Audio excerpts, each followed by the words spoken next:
Max with the CDS. This gentleman, officer and general, does not cease to amaze me, because he did not only accept to come here, but he did so in writing. He acknowledged and he did so in writing. He's a great team player.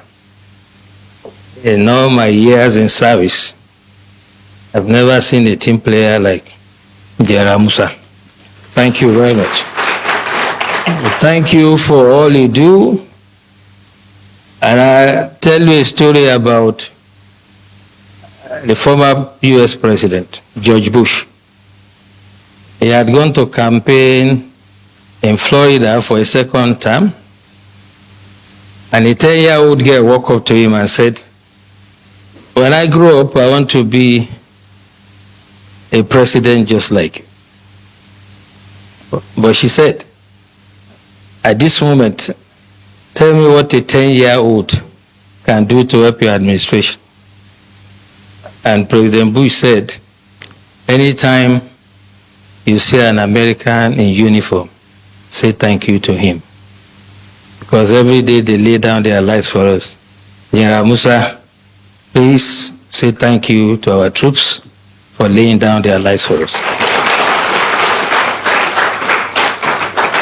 But as much as I like General Musa, he underrated me. You know, I have spent 35 years in this job. But for political appointment, I should be on my way out by April.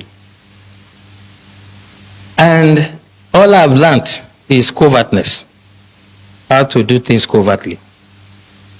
So, General Musa, you made a mistake with me.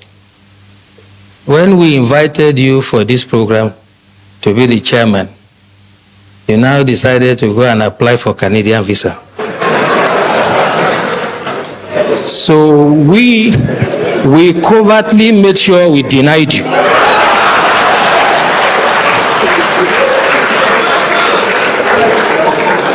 So, my dear General, next time when you hear of DSS, and under a leadership like mine, who has swag in doing the job, don't underrate us. So when you live here, you can see me, you get your Canadians. We wanted you to be here, so you couldn't have been in Vancouver. Speaking seriously about the practical approach to mobilizing to curb insecurity, I'll share experience with you when I was state director in Bauchi. Most of you will remember an incident in Azari. A group of terrorists, the Boko Haram, then had invaded Azari. They were shooting in an attempt to kidnap, and the community chased them. They killed some members of the community, but the community members killed all of them. The last guy, Khalid, climbed onto a tree and was firing. The community stood, they were resilient, and they killed Khalid.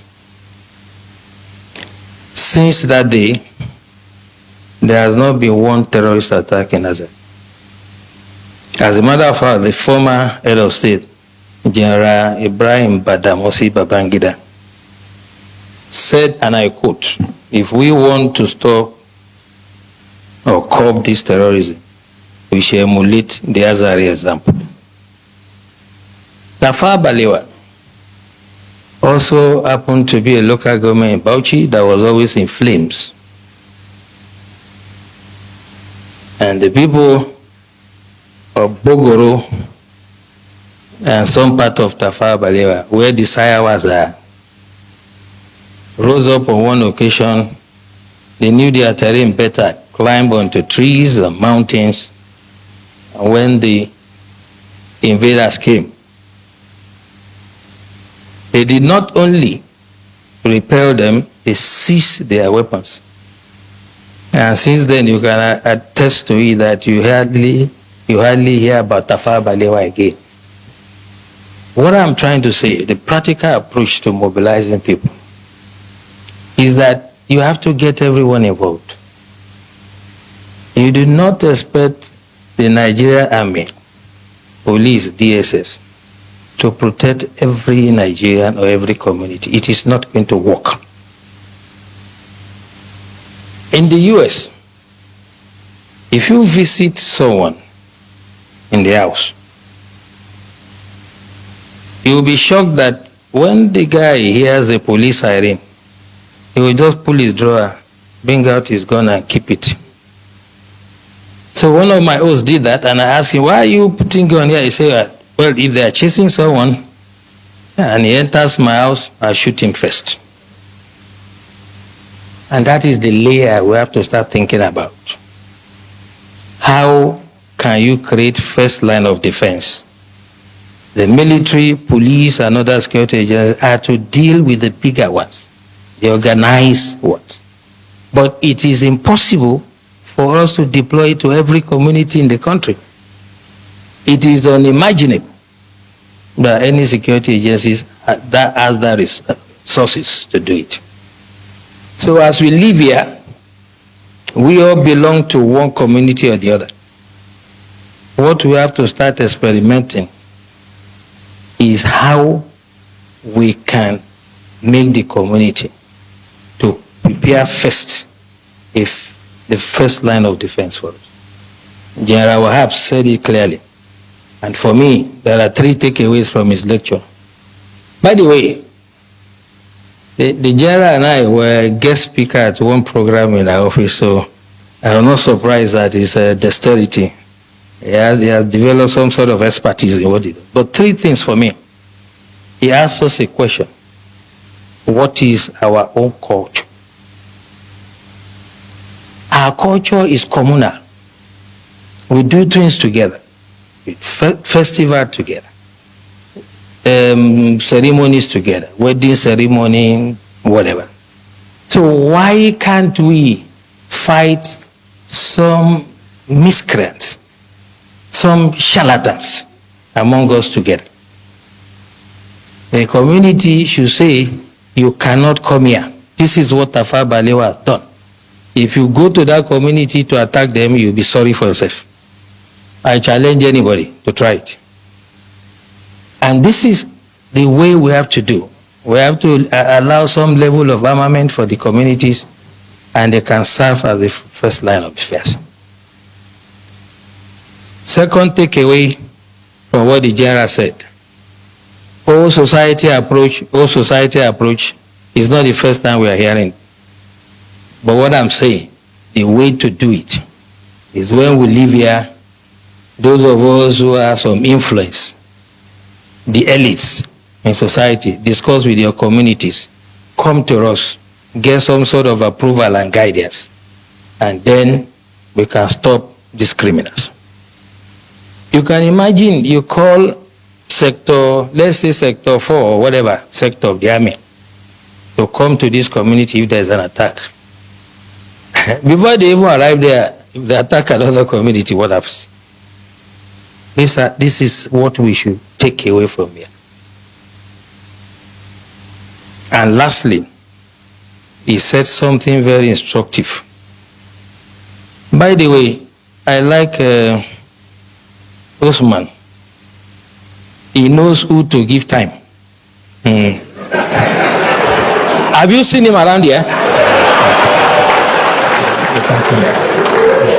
He has advised himself. So don't run into trouble like the CDS. Okay, so last thing he said to us, which is quite important, is that we should not make this another talk show. And that's why this is my intervention. That security starts from you. There is nothing that is new. 1870 something, I can't remember. The French Revolution, in the street of Paris, they were beheading people.